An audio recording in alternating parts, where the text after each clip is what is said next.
Much everyone for tuning in. Tonight we have our guest all the way now. He's turning in from Rwanda. Hey, good evening, brother man Rumo. Good evening, brother man John, and my sister here by the name of Rumo. Good evening to you, John. Evening.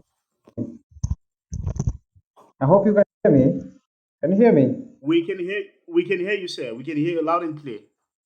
Oh, perfect, perfect.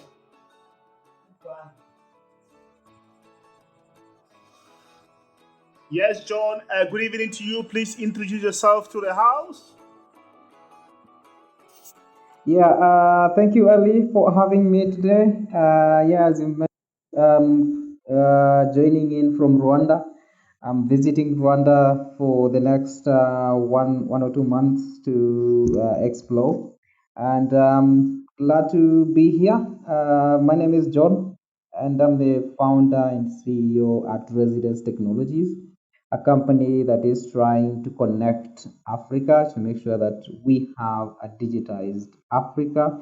We can do business with anyone across Africa. We can do business with ourselves. We can support each other no matter where you are, because that's what technology is all about. It doesn't care about your boundaries. It doesn't care whether you're in South Africa, whether you're in Kenya, whether you're in Rwanda. And just to mention, I'm from Kenya. My original home is Kenya, and yeah, I'm excited to see what we can do for Africa as youth, and that's why I was interested in joining this conversation, and I'm looking forward to seeing where it goes, and just to give a shout out for the guys who are making this possible, the exploration, because we're exploring smart cities across Africa. A company called Westerwell, and it's a pleasure. They're doing a great job. So thank you, Ali, and yeah, let's do this. Let's do this.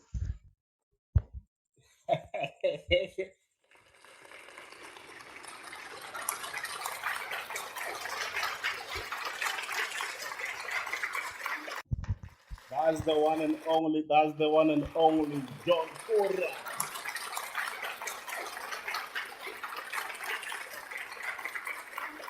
All right, we have John. I'm even saying John Cora. John Cora was one of the guys who won. Actually visited us. I'm confusing the names now. Okay, Rumo, are you there with us? Please introduce yourself to the house, my lady. Oh, she's still muted. Please unmute. Okay. All right. No, I think she's still muted. Hi, Okay. There she Ali. is. Can you hear me? Loud and clear. We can hear you loud and clear. Oh, okay. And hi to everyone. Hi to John. My name Hey, is Ruma Mlato. I'm an entrepreneur. I'm an actress. I'm a presenter, and I'm also a student for production technology. Thank you so much, Ali, for having me in the house tonight. It is really a privilege. Thank you so much. Thank you. Thank you so much. Now, we look at this, John.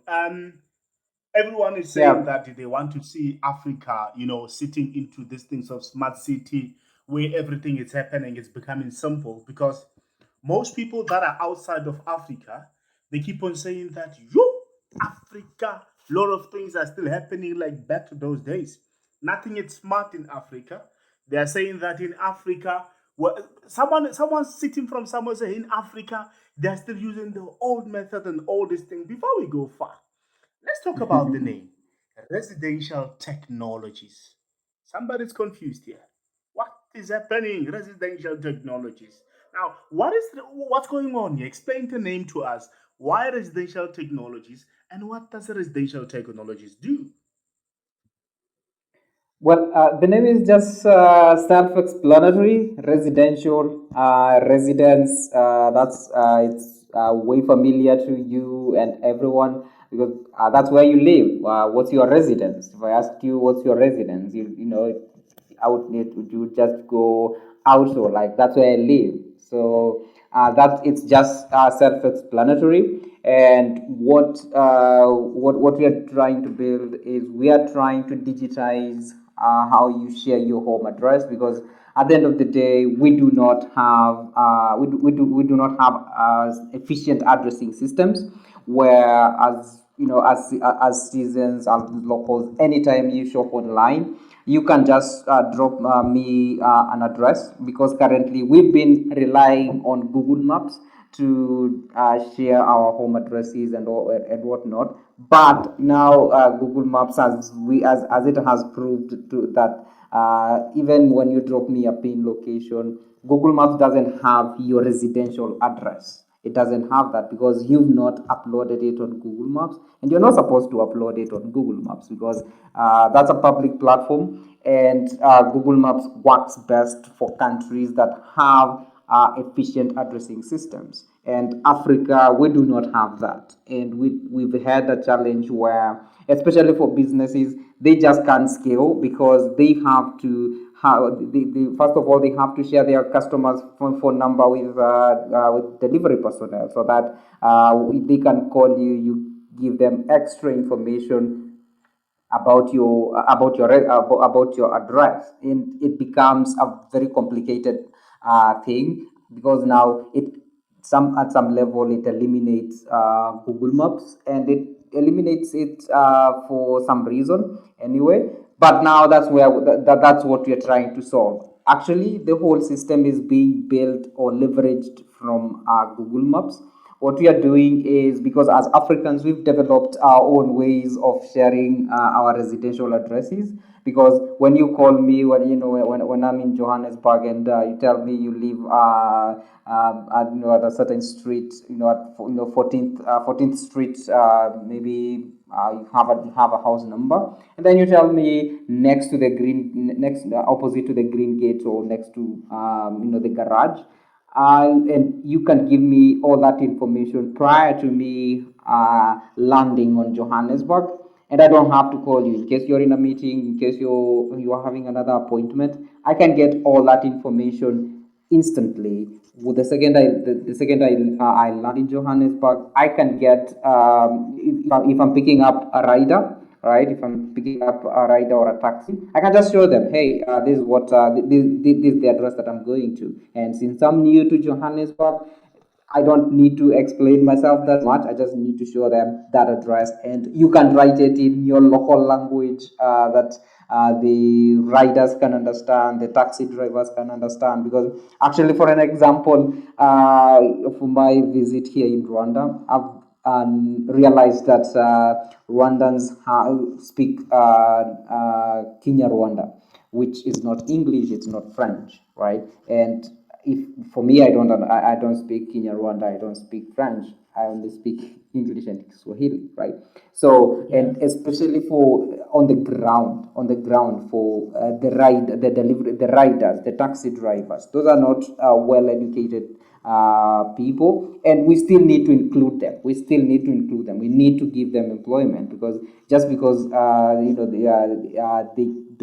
can't read the street numbers, the house names, doesn't mean that they can't understand the local language. And that's what we've been using as Africans, to give directions to where we live, right? And that's what they best understand, and that's what we're doing. When you go to Residence Technologies, the only thing you need to do is just digitize that whole story that you always keep on repeating to a delivery guy to have a package delivered to your doorstep. Because I'm sure right now almost 80% of Africans, you've had a package delivered to your doorstep, and you had to explain or give extra information to the rider who is bringing that package to you. And that's what we are saying. Instead of having to do to give directions manually over and over and over again, how about you go to Residence Technologies,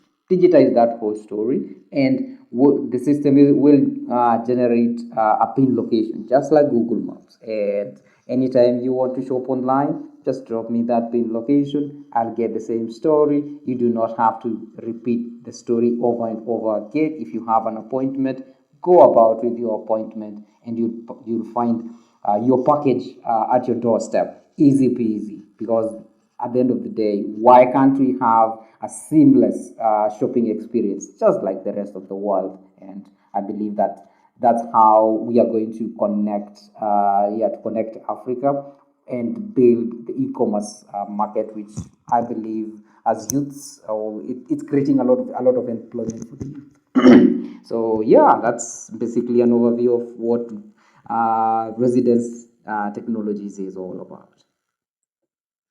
Oh, much to learn about, much to learn about, much to learn about the Rumo. I don't know if you want to Yeah. come in or should I continue? Much to learn about the. There's much to learn about where data is being protected and a lot of things that will happen. So, you know, I'm looking into this. Residential technologies, it's very good because one thing that I like about it is that information is information of individuals and companies. It's going to be protected. It's like it's going to be. If I want to understand this, like, Absolutely. well, residential technologies is going to be like sort of a data center where they are going to store the data and protect the data of people so that whenever one is shopping online, there's no need for them to disclose their information to all these online platforms. Is it that good? Absolutely, absolutely, and we are not saying that don't give other people, don't give other people your personal information and give it to us. We are not saying that. We are saying don't give it to anyone, even residence technologies. Don't give your personal information, especially your phone number, your names. And we are not saying don't give it to them, give it to us. We are saying don't give it to anybody, because also at the end of the day, for us, how we've designed the whole system is your home address is never attached to your name or your personal phone number, any unique identifier to you, anything that can identify that information with you. Don't give it to anybody. Keep it to yourself. Make sure that it is safe with you, right? And everyone wants convenience. So why do we have why do we have to compromise, right? Convenience for privacy. Why can't we have both? Why can't we have convenience and privacy? And that's what we are championing for, especially in Africa, especially at an age, at a digital age, where we are moving into smart cities, into data-driven economies, right? And moving into that, we need to make sure that our personal data is protected. Our personal data is we only share what we need to, right? We can only share what we need to at the end of the day. Make sure that our personal information doesn't have to circulate in a market that's that now puts you at risk of identity theft and privacy violations, and especially for women, right? African women, right?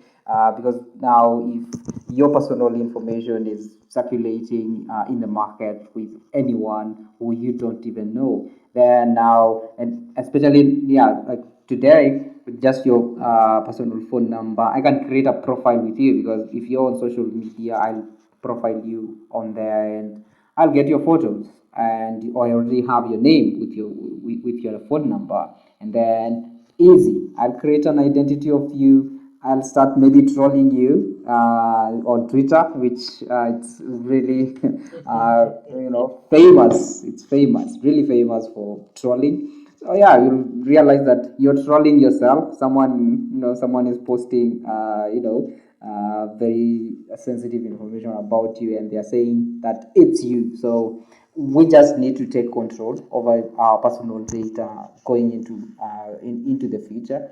And the future is very promising, and as African youths, it's going to be it is going to be our responsibility to make sure that the future that we want, we can create it today. And that's what we are trying to stay ahead of as residence technologies, making sure that we are champions of building sustainable innovations and innovations that create impact for Yeah. our African people One is and make asking sure that, yeah, yeah, one is asking you a question. One is asking a question to say uh-huh. that, hey, I hear John talking about a smart city. What is a smart city? Because as we are staying in cities, whenever I hear people say smart city, does a smart city mean that we need to have robots running around or what? Uh, well, okay, robots running around, that's part of smart cities. It is part of smart cities, but smart cities, it means it's an efficient city, right? If efficient cities, things run just efficiently, not manually. Smart cities, you can't have smart cities when you're doing things manually, because manual things never scale. When we are moving past that, we want a smart city where everything runs very smoothly in terms of, let's say, for example, with online shopping, right? Which is, which is a very fast growing market or economy, where everyone wants convenience. They want convenience. They want efficiency.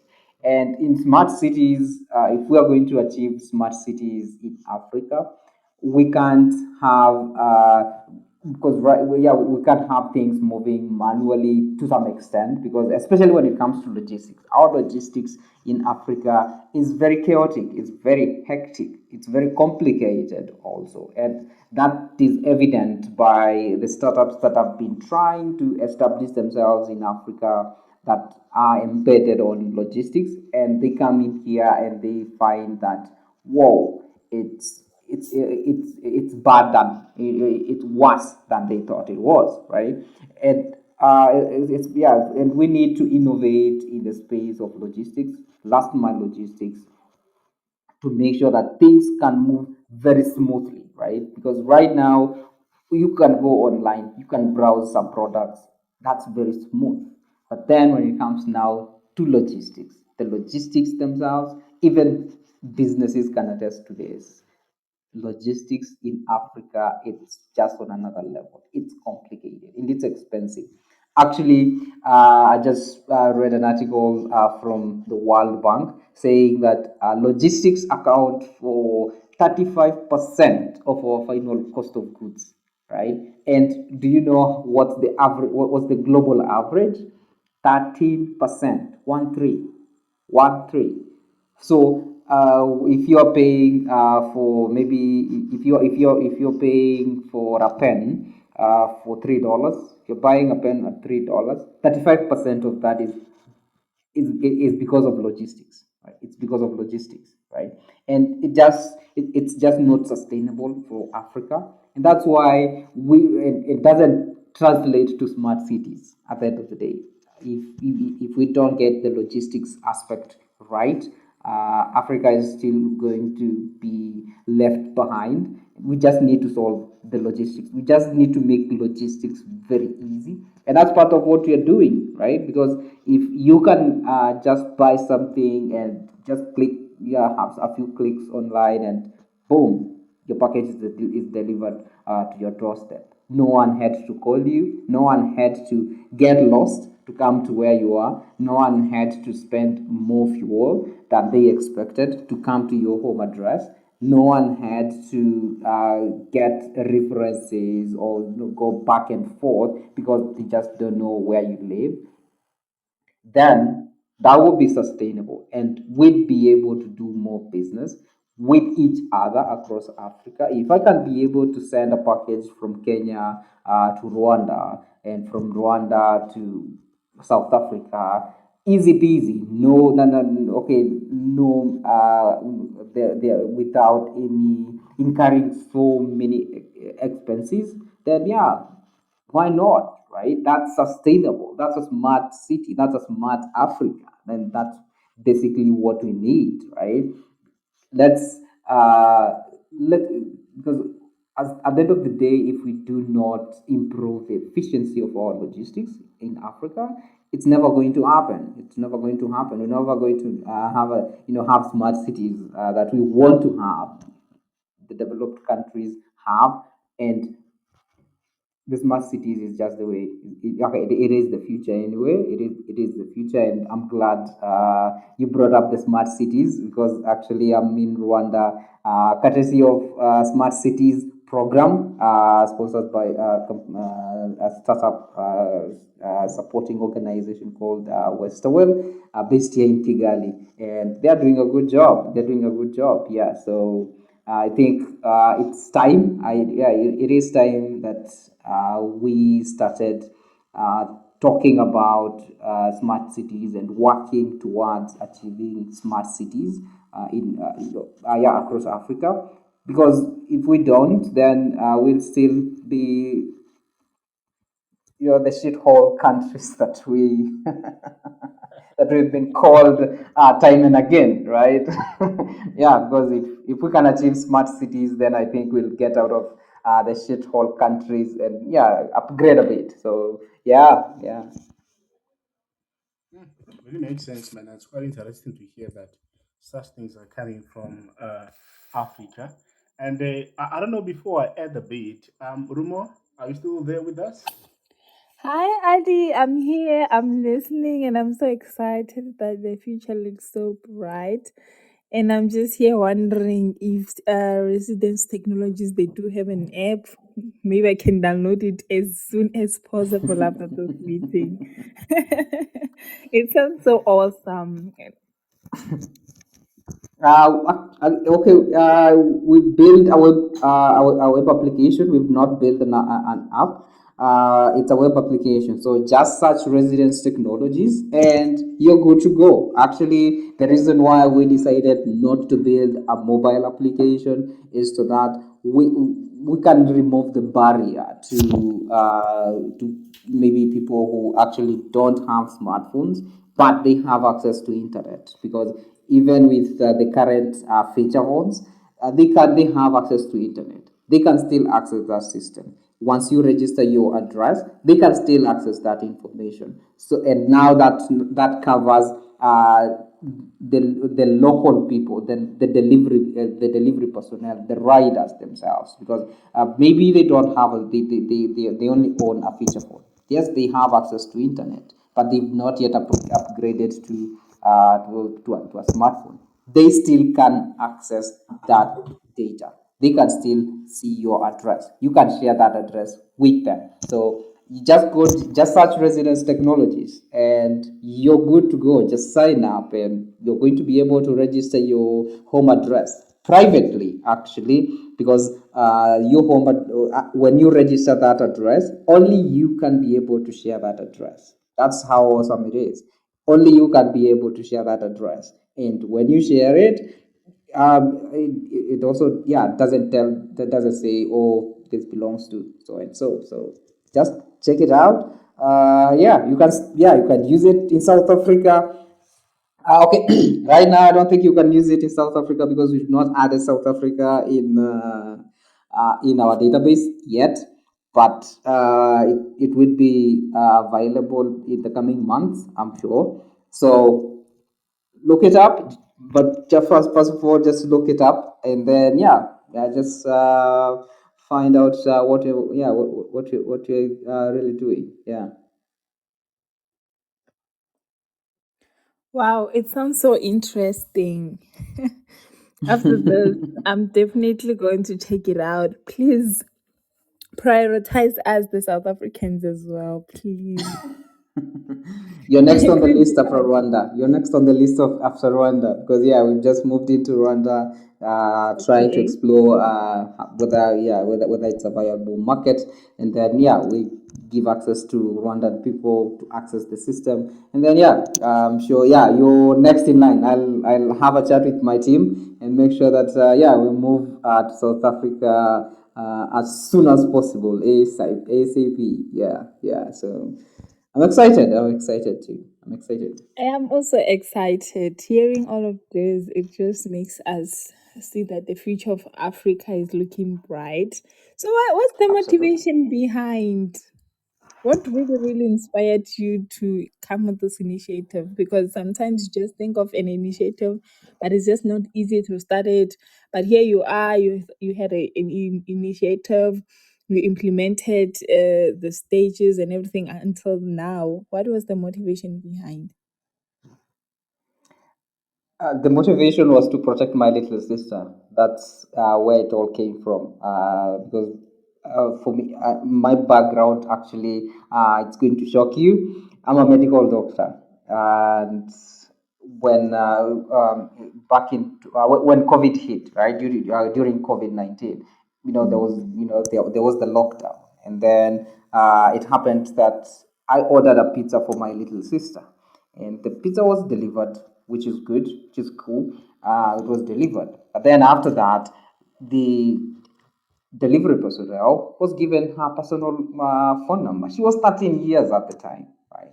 So she had just Okay. finished a primary education, and then a few days later, I come from work, and then I see an empty pizza box on the trash can, and I'm like, there's no way that this young lady can afford a pizza right now.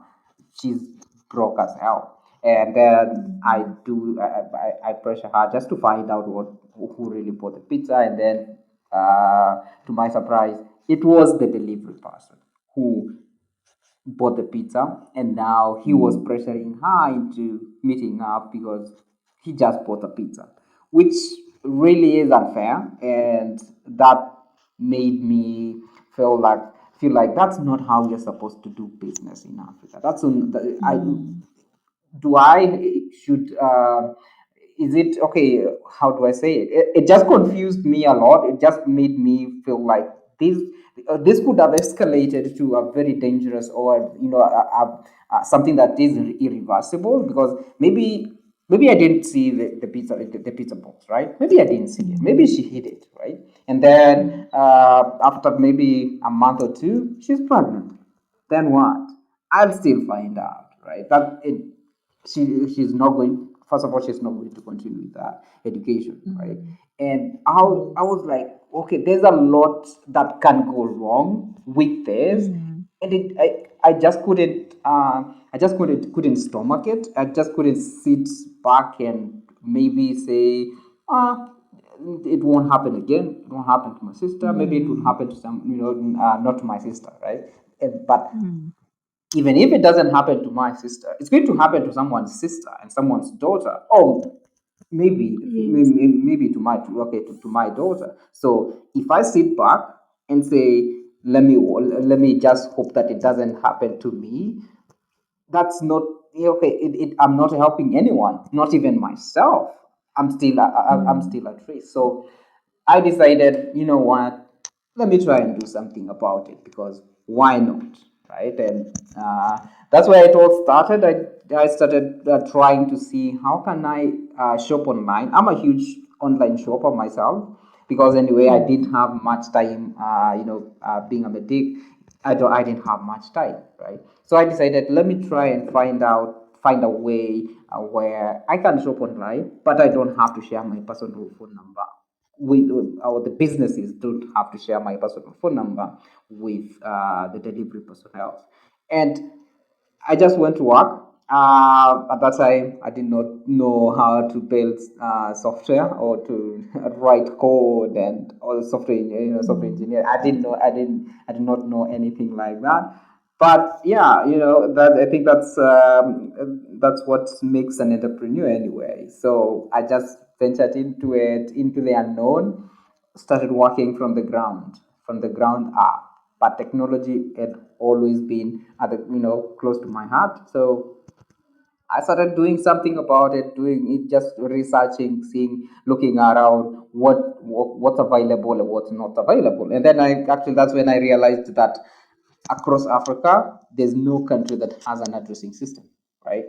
There's none, Mm. no country that has an addressing system. We've been given Google Maps, and then we were like, we are okay. And I think that's a typical African. You're given something small, and then you're just contented with it. You just don't want to do more with more. You just don't. Mm. I think, yeah, you don't think that there's more to be done, right? And Mm. I decided, you know what, there is more to be done, and I'm going to do more, and I'm going to build something that is going to solve this injustice that is happening to so many young women and teens. Let me solve it. Even if it's not my sister, it's someone else's sister, it's someone else's daughter.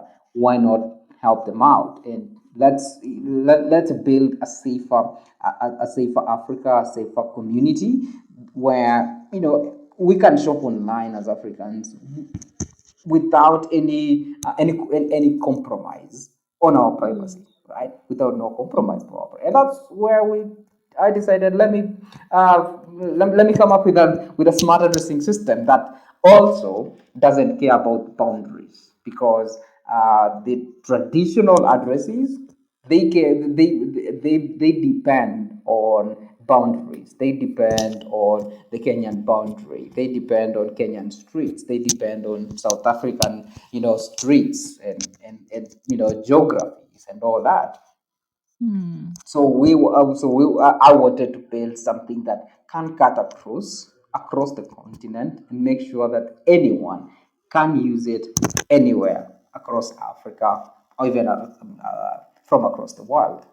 And that's where it all began. Up until today, still pushing. Yeah, so far, yeah, just surpassed over 10,000 users. Actually, yeah, over 10,000 Wow. users return you, and think we've surpassed over 200. No, it's over 300,000 site visits so far yeah, it's actually in a year's time. We launched last year, the beginning of 2023. That's when we officially launched, and yeah, we're pushing and pushing, hoping that, yeah, we can help as many people as we can, and everyone can know that they do not have to compromise their privacy whenever they shop online. You can still shop online and be safe online and receive that package and not have anyone call you. You can have that. Whatever, even if you're shopping with Amazon, go shop with Amazon and have your package delivered to your doorstep. Easy peasy. Well, no, Wow, that's that's amazing. amazing, man. Yeah, that's amazing. Things are happening. One is Thank asking that, you. hey, we as Africans are having financial problems. Why is the guy getting the resources?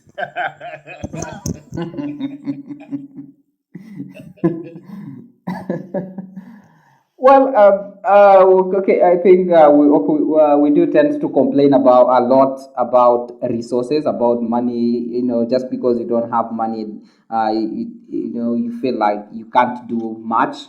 But with the little that you have, just start, just start, and just keep moving, right? Just start. Don't wait until you get the $10 million in your account so that you start. They say start where you are. Just start, and that is what we've done. For me, I saved up. From my employment, I saved up, and then bootstrapped. Yeah, we call it bootstrapping. Yeah, we bootstrapped everything, made sure that we ran lean. No, yeah, the pain is there. There's a lot of pain, but it is possible. You don't need a lot of money to run a business in Africa. Just make sure that you can innovate, you stay innovative, and keep pushing. Just keep pushing. Just keep pushing. It's going to look like it's not possible, but then few months down the line, you start seeing the light. Yeah, that light at the end of the tunnel. You start seeing it. You start seeing it, and yeah, also, yeah, you believe. Yeah, believe in yourself. Sometimes as Africans we don't really believe in ourselves. And I remember, I don't know, there's a speaker who was saying that everyone believes in Africa except Africans, right? Yeah. We're like, everyone from, everyone, in Europe, in America, they're like, Africa is the future. Africa is the future. But when you ask Africans, they don't believe that. They actually, they think they're doomed, which is sad. Mm. You know, It's sad because if everyone else is believing in you and you don't believe in yourself, then it means that you're yeah actually yeah it's like you're casting yourself. You're setting yourself for for failure. But if you believe in yourself, it doesn't matter who believes in you, right? It doesn't matter as long as you believe in yourself. You're going to make it either way, with or without the Without. money. You're going to make it. Yeah, Most definitely. yeah. No, it definitely makes sense. It definitely makes sense. But the thing is that, at some point, most of us we believe into funding. That's the problem. That Mm-hmm. funding and grants. That's what we believe in. That's why in most cases we're not able to make it. But either way, now let's look at this. Residential technologies actually originated from Kenya, correct? Yes. Now, at the moment, looking at Africa as a whole, how in which countries have you managed to to stretch out the wings?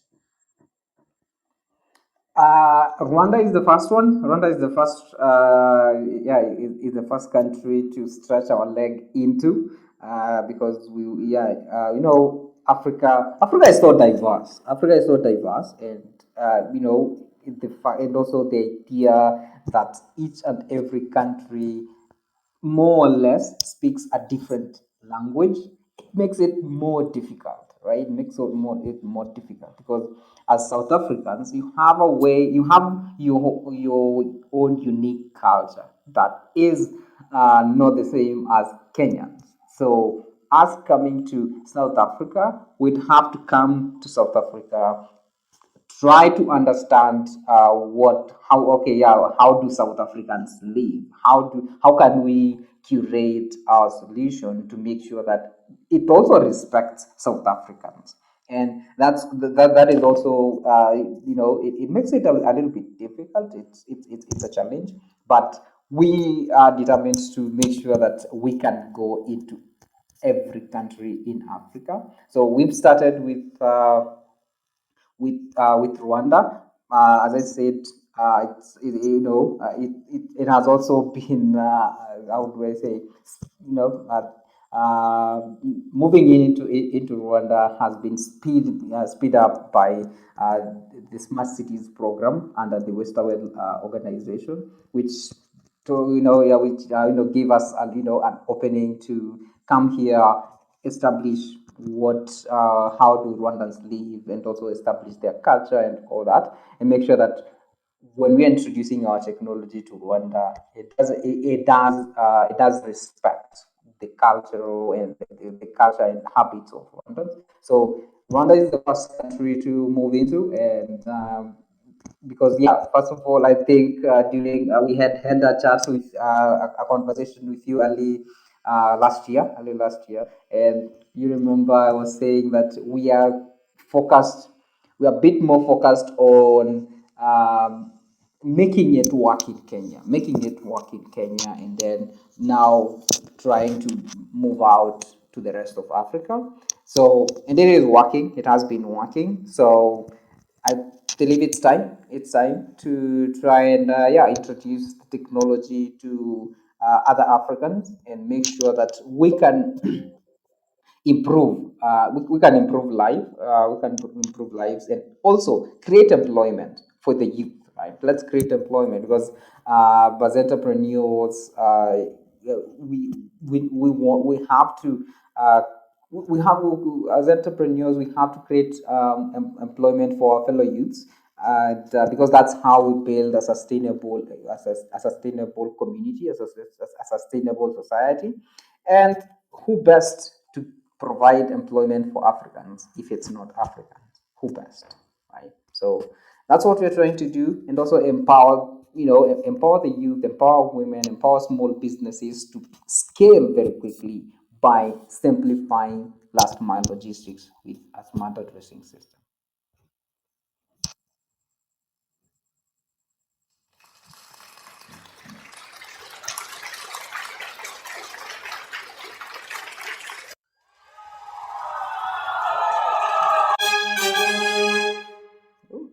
Looks very much good, Mr. John. I can tell you, most of our African brothers most of them they're looking into different things. Some say, now I want to start this kind of a business, but you came with something that is very much different. And I hope that most of our African brothers and sisters are actually supporting this idea. This is a very brilliant idea, my brother. And I don't know, what is your last word, man? Because one is saying something here. I see one is saying something, is saying that ask Mr. John about this thing that is called pushing mail. What is a pushing mail? I don't know if you can help. Pushing what? They're talking about pushing mail, where it comes to a point that you find people they keep on receiving. There are people who are breaching data. This is what they Oh, do. phishing. It's phishing Yeah, mail. Phishing. pushing Yeah, it's mail. phishing. Yeah, they are Yeah. phishing. They are phishing. It's just, yeah, it's phishing. It's called phishing. That's when yeah, someone sends you an email as your HR at from your organization, telling you that there's a payslip that they need from you to send it to them. You need to click to this link, so okay, to fill in the form and then send the payslip. And now the second you click on that email or on that link, or if you open that email or you click on any link inside that email, your computer or your phone has already been attacked. It's very difficult to stay out of it, to stay away from it. It's very difficult because sometimes, but the only thing that I think can't save you is not to click any links from someone that you don't know. Just don't click. Just don't go clicking on any links, because at the end of the day, I think I've also received those phishing emails. Saying that you've won a few $1 million, and you're excited and you start now planning for the big mansion that you're going to build with $1 million, but it's not true. They're just trying to get into your life and get more information about you. And the second they get more information about you, now actually they create an identity of you.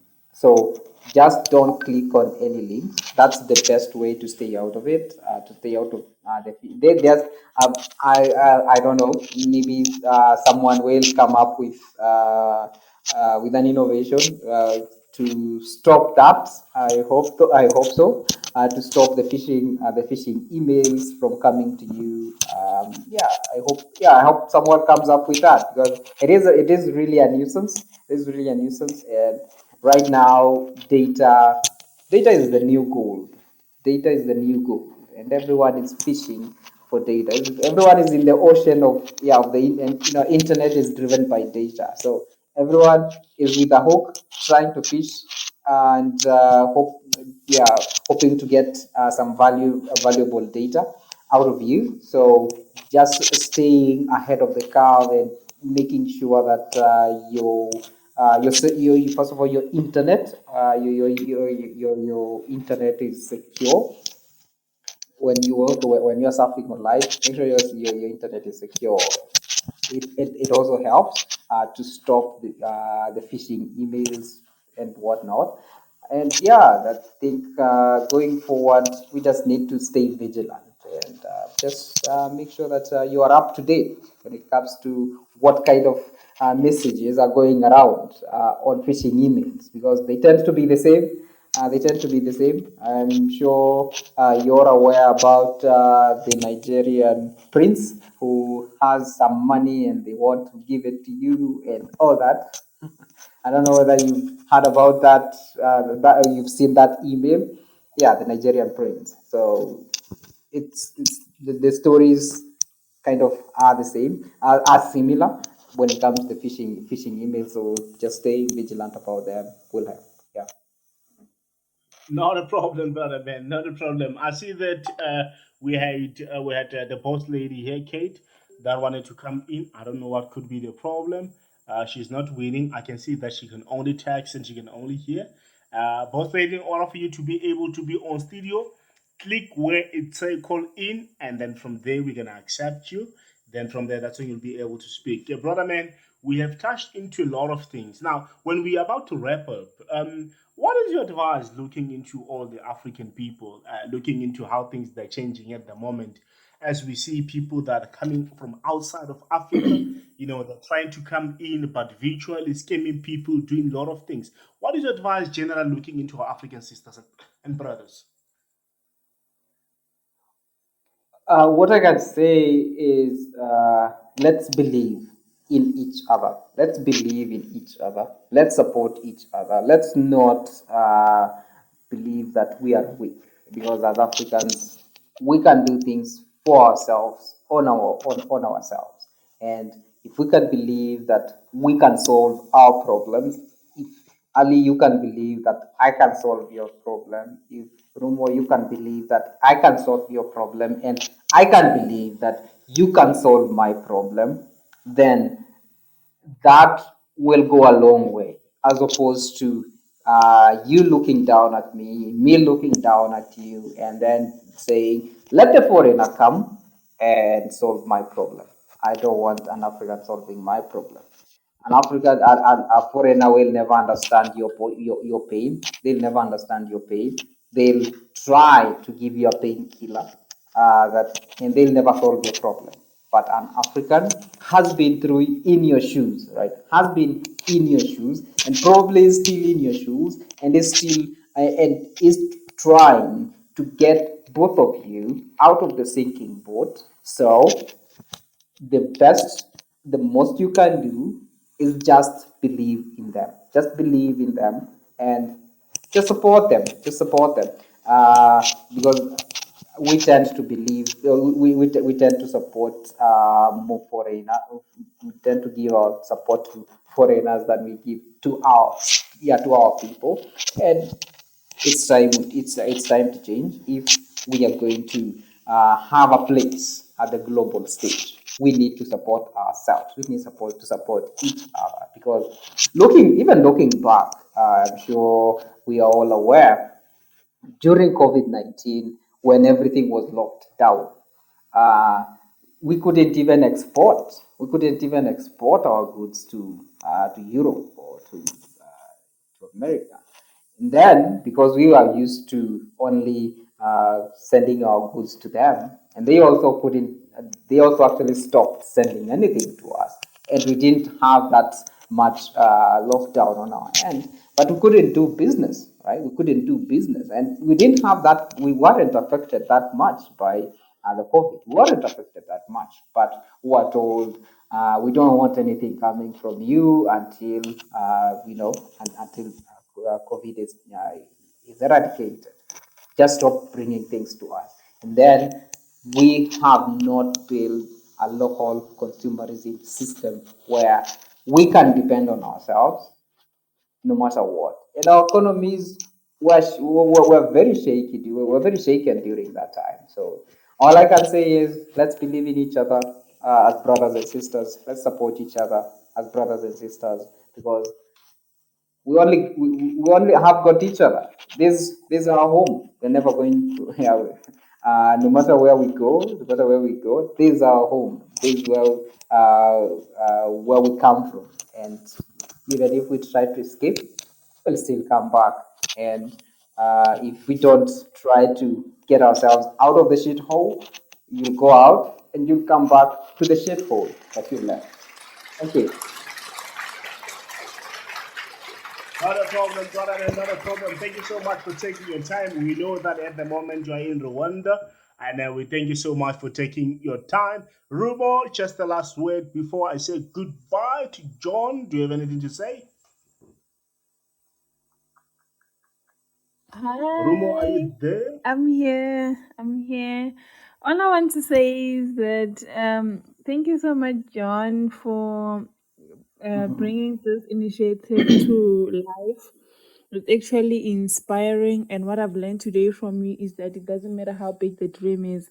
I need to believe in myself. I need to believe in my fellow Yes. brothers and sisters.